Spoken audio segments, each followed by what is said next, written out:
बच्चों, तो इस वीडियो में पढ़ रहे हैं प्रकाश की प्रकृति। ये वेव ऑप्टिक्स यानी किरण प्रकाश की एक चैप्टर है, ठीक है।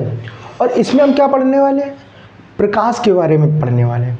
प्रकाश की कौन सी गति करता है उसके बारे में, ठीक है। प्रकाश किसके रूप में चलता है? कण के रूप में चलता है, तरंग के रूप में चलता है। इनमें दो लोगों ने नियम दिए, ठीक है, तो उनके बारे में पढ़ने वाले हैं। अब देखो, जो प्रकाश होता है, प्रकाश दो साइंटिस्ट थे जिनका नाम था, एक तो अपना न्यूटन थे, ठीक है, और एक थे हाइगेंस। अब न्यूटन कहते कि भैया प्रकाश तो कण के रूप में चलता है।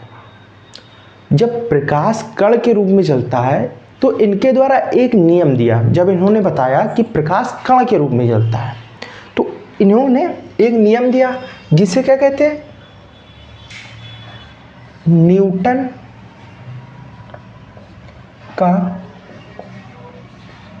कणिका सिद्धांत। कणिका सिद्धांत, न्यूटन के कण का सिद्धांत दे दिया इन्होंने, ठीक है। अब इन्होंने ये जो सिद्धांत दिया था, सिद्धांत ये इन्होंने कितने सन में दिया था? सन 1675 ईस्वी। 1675 ईस्वी में इन्होंने बताया कि जो अपना प्रकाश होता है, लाइट होती है, वो कण के रूप में चलती है। कण कण क्या होता है? कण मान लिया कोई एक रे है, इस रे में काफ़ी पॉइंट होंगे, काफ़ी पॉइंट होंगे, ठीक है, छोटे छोटे पॉइंट होंगे, उन्हें कहते कण, ठीक है।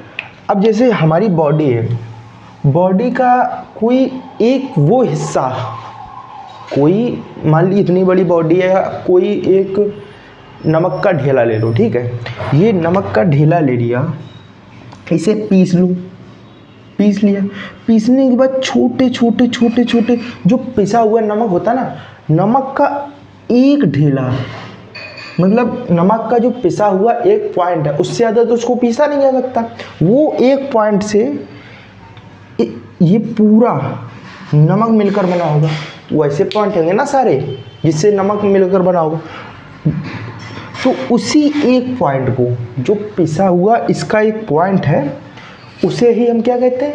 कण। मतलब जब रे चलेगी, रे में काफ़ी कण होंगे और काफ़ी कणों से मिलकर एक रे बनेगी, ठीक है। अब न्यूटन ने कहा कि जो रे है, प्रकाश है, प्रकाश कण के रूप में चलता है, तो ठीक है। तो इन्होंने दिया नियम, सन 1675 ईस्वी में न्यूटन ने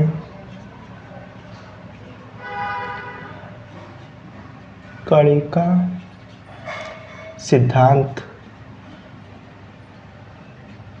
दिया। इनके अनुसार, मतलब इनके किनके? न्यूटन, इनके अनुसार,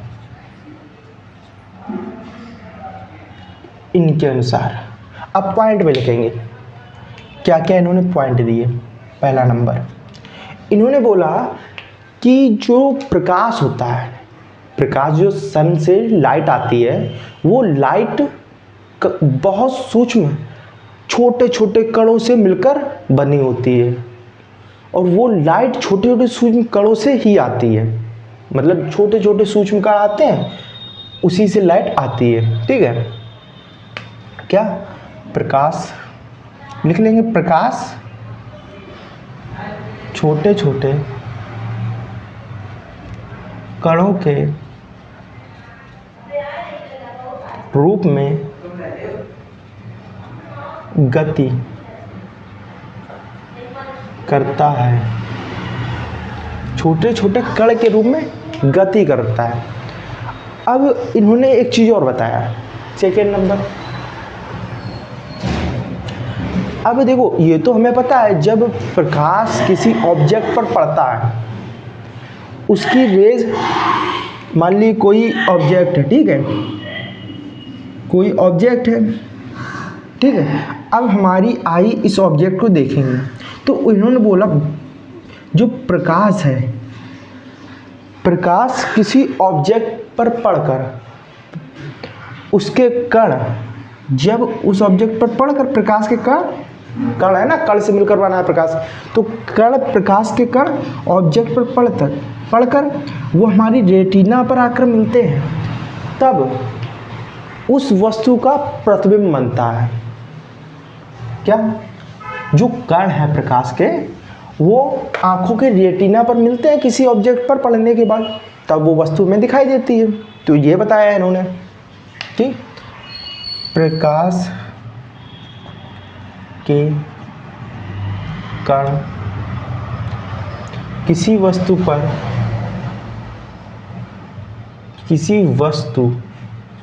से परावर्तित होकर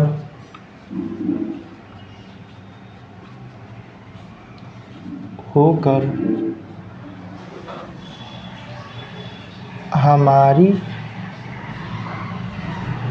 आँखों की रेटिना पर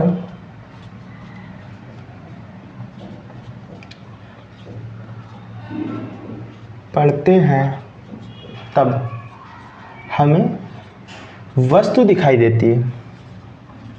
वस्तु क्या होती है? दिखाई देती है। वस्तु दिखाई देती है। तो ये इन्होंने बताया कि जब ये जो कण होते हैं किसी वस्तु पर पड़े और उससे परावर्तित होकर हमारी आंखों के रेटिना में मिले तो हमें वस्तु दिखाई। अब जो स्पेक्ट्रम होता है, स्पेक्ट्रम बनता है ना, तो स्पेक्ट्रम में लाइट जाती है, ठीक है, वो 7 रंगों में विभक्त हो जाती है, 7 रंगों में विभक्त हो जाती है। अब इन्होंने इसके माध्यम में भी मतलब मिलता जुलता एक नियम दिया। क्या नियम दिया? बोला कि जो प्रकाश है, प्रकाश के कणों या कह सकते हो अलग अलग रंगों या अलग अलग कण के रंगों का आकार भी अलग अलग होता है। नहीं समझे? समझाता हूँ। मान लिया ये जो लाइट निकलती है VIB की ओर, इन्होंने ये बताया कि जैसे ये बैगनी रंग है, वायलेट है, बैगनी रंग का आकार अलग होगा, इंडिगो रंग का आकार अलग होगा, जामुनी रंग का। इन्होंने ये बताया कि जो प्रकाश के कण होते हैं, अलग अलग रंग के जो कण होते हैं, जो परावर्तित होकर कण निकलते हैं। अब लाइट तो कई रंगों, देखो सूर्य के प्रकाश से लाइट जो है वाइट रंग में होती है, ठीक है, पर अर्थ पर आते आते येलो रंग की हो जाती है। और जब इस लाइट को हम किसी प्रिज्म से गुजारते हैं तो बेसिकली ये इसमें विभक्त हो जाती है, ठीक है, 7 रंगों में। और जो 7 रंग ही हमको दिखाई देते हैं, वैसे तो काफ़ी रंग में विभक्त होती है, पर बताए हमको 7 रंग जाते हैं। क्यों बताए 7 रंग जाते? क्योंकि हम 7 रंग ही देख पाते हैं, इसके ऊपर और इसके नीचे के रंग नहीं देख पाते, क्योंकि इनका जो तरंग दैर्घ्य है, परास इनका तरंग दैर्घ्य 3800 एंगस्ट्रॉम से 7800 एंगस्ट्रॉम के बीच होता है। उन्हीं वस्तु को हम देख सकते हैं। तो ये बात हो गई। तो इन्होंने बताया, क्या बताया तीसरे पॉइंट में? इन्होंने बताया कि अलग अलग रंग की प्रकाश के कण का क्या आकार भी अलग होता है।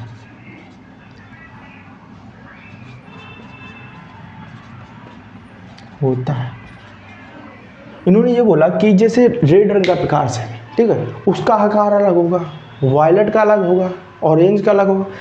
मतलब जो रंग होंगे, रंग के हिसाब से उसका आकार होगा। यही कहने का मतलब था, ठीक है। साइंटिस्ट सुन रहे थे। चौथा नंबर ये बताया इन्होंने कि जो प्रकाश होता है, प्रकाश हमारे पास अर्थ पे आता है, ठीक है। अर्थ पे आने के बाद क्या होता है? अर्थ पे आने के बाद देखो कितने पॉइंट हो गए, 1 2 3, अभी 3 ही पॉइंट लिखो, चौथा भी बताऊंगा, ठीक है। अब जब इन्होंने ये 1675 ईस्वी में दे दिया तो एक वैज्ञानिक, देखो उस समय जब इन्होंने दिया तो न्यूटन का राज होता था, ठीक है। अब न्यूटन के राज में कोई बोलता तो था नहीं, पर क्या हुआ, इनकी कमियां भी आएंगी अभी, तो इनका ये नियम फेल हो जाएगा। तो एक वैज्ञानिक आए जिनका नाम था हाइगेंस नाम के एक वैज्ञानिक थे। तो हाइगेंस नाम के ये वैज्ञानिक ने हाइगेंस का क्या दे दिया, सिद्धांत। अब हाइगेंस ने कितने सन 1678 ईस्वी में, ये बेसिकली जो वैज्ञानिक थे ये हाईलैंड के वैज्ञानिक थे। कहाँ के थे? हाईलैंड के वैज्ञानिक। और हाईलैंड के कौन से वैज्ञानिक थे? डच वैज्ञानिक थे। कोई डच वैज्ञानिक होते तो वहाँ पे अलग अलग भागों में बांटा जाता, तो डच वैज्ञानिक थे। तो इन्होंने एक नियम दिया। क्या नियम दिया? कि जो ये प्रकाश है कण के रूप में नहीं चलता भाई, ये जो प्रकाश है ये प्रकाश चलता है तरंग के रूप में। इन्होंने कह दिया कि तरंग के रूप में चलता है। क्या नियम दिया? सन 1678 ईस्वी में हाईलैंड के डच वैज्ञानिक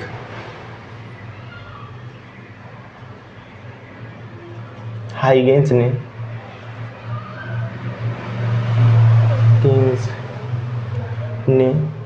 क्या दिया? तरंग सिद्धांत दिया।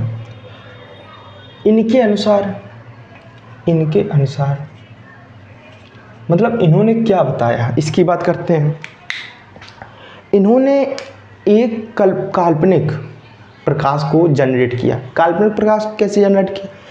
इन्होंने ईंधन लिया, ईंधन को जला दिया। अब ईंधन को जलाने के बाद लाइट तो जनरेट हुई। फिर इन्होंने उसको देखकर बताया कि जो प्रकाश होता है, प्रकाश तरंग के रूप में चलता है। सब देखो ये जो पॉइंट है, 3 पॉइंट दे दिए। फिर उसके बाद इन्होंने अपना काम लगाया। कहते जो प्रकाश होता है, प्रकाश तरंग के रूप में चलता है। और इन्होंने क्या किया? इनके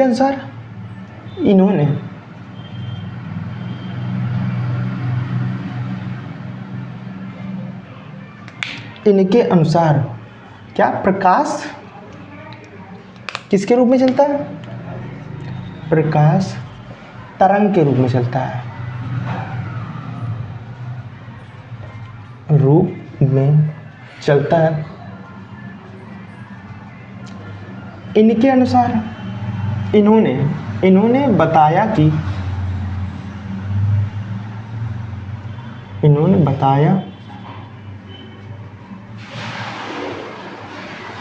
इन्होंने ये बताया कि एक अगर काल्पनिक प्रकाश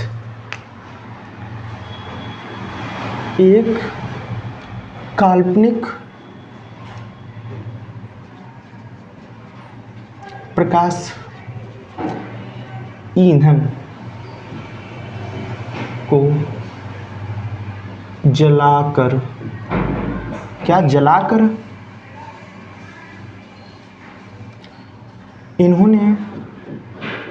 किन्होंने हाइगेंस ने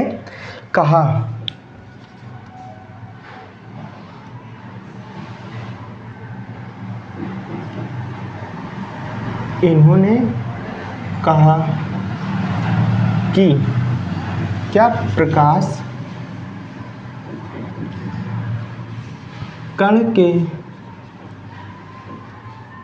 तरंग के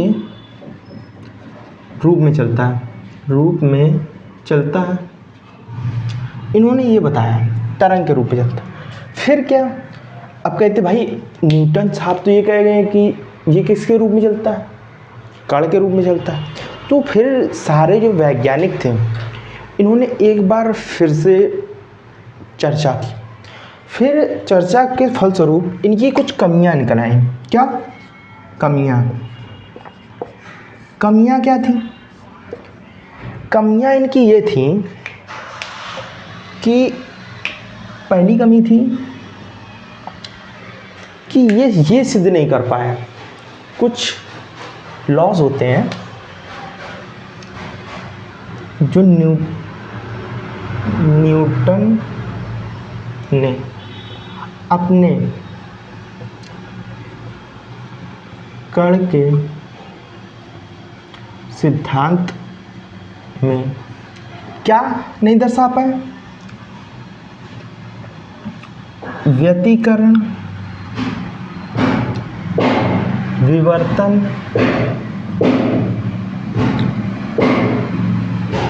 तथा ध्रुवण जैसी घटनाओं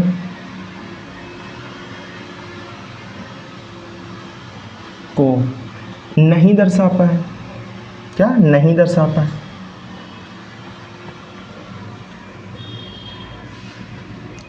अब व्यतिकरण, विवर्तन और ध्रुवण जो होता है वो क्या था, वो ये सारी प्रकाश से रिलेटिव, जो प्रकाश में ये सारी घटनाएं होती हैं, व्यतिकरण होता है, विवर्तन होता है, ध्रुवण होता है और परावर्तन होता है, ठीक है, वर्ण विक्षेपण होता है। अब ये जो 3 घटनाएं थी ये अपने उसमें नहीं दर्शा पाए लॉ में। सेकेंड नंबर क्या था, सेकेंड इनकी कमी थी, अब मैं ये बताने वाला हूँ जो चौथा पॉइंट हमने छोड़ा था, चौथा पॉइंट जो छोड़ा था वो कमी के वजह से हमने छोड़ा था। क्यों छोड़ा था? देखो चौथा पॉइंट क्या था, चौथा पॉइंट इन्होंने और दूसरा पॉइंट लगभग अपोजिट कर दिया। क्या अपोजिट कर दिया? देखो इन्होंने कहा कि जो प्रकाश है, प्रकाश है, प्रकाश की चाल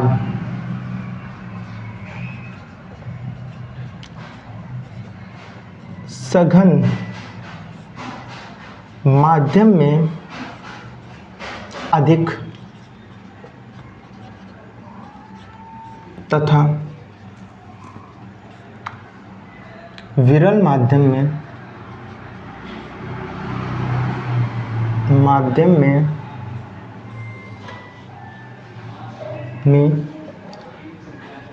कम होती है।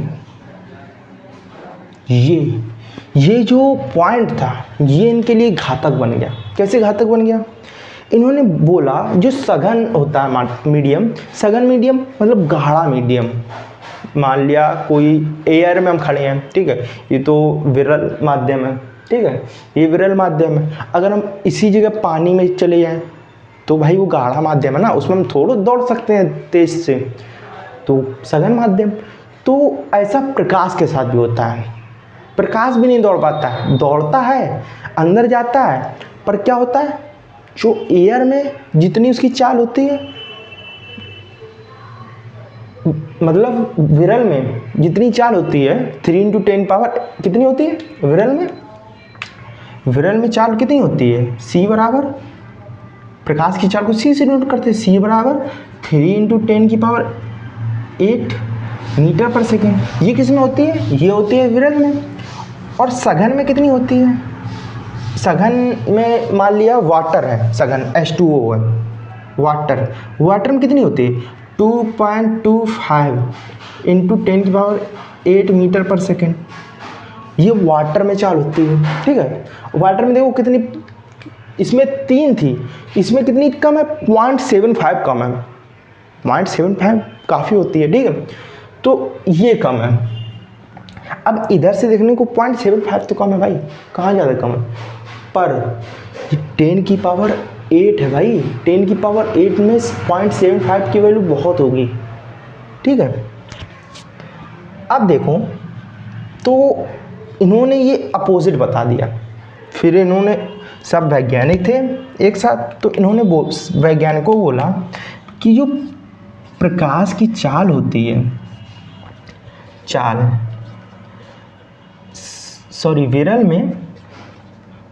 विरल में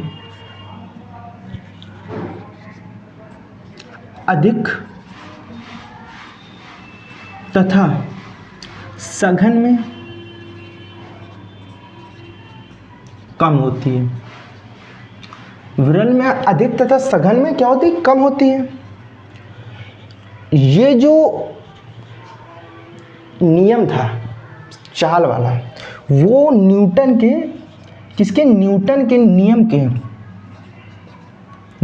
नियम के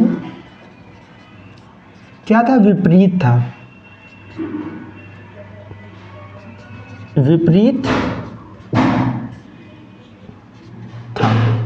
न्यूटन के नियम के क्या था? विपरीत था। इसलिए इनकी ये कमियों के कारण इस जो कण का सिद्धांत था वो हो गया फेल। तो फिर हाइगेंस का सिद्धांत चलने लगा, मतलब तरंग सिद्धांत। सब वैज्ञानिक मानने लगे कि भाई तरंग के रूप में चलता है प्रकाश। फिर हाइगेंस ने और सिद्धांत दिए, द्वितीय सिद्धांत दिया, ठीक है। अब ये तो हमारा इंट्रोडक्शन हो गया कण और तरंग का। अब देखो कण तो खत्म हो गया, यहाँ से कण को तो न्यूटन साहब ने इन 2 पॉइंट से खत्म हो गया, ठीक है। अब हम चर्चा करेंगे नेक्स्ट पार्ट में, क्या किसकी? हाइगेंस तो पढ़ चुके हैं, इस पहले हम पढ़ेंगे तरंग क्या होती है, तरंग कितने प्रकार की होती है। फिर पढ़ेंगे तरंगाग्र क्या होता है, तरंगों का समूह इसका तरंगाग्र भाई है। फिर उसके बाद हम पढ़ेंगे हाइगेंस के जो सेकेंड नियम आए उनके बारे में चर्चा करेंगे। अब मिलेंगे नेक्स्ट पार्ट में, तब तक के लिए बाय बाय।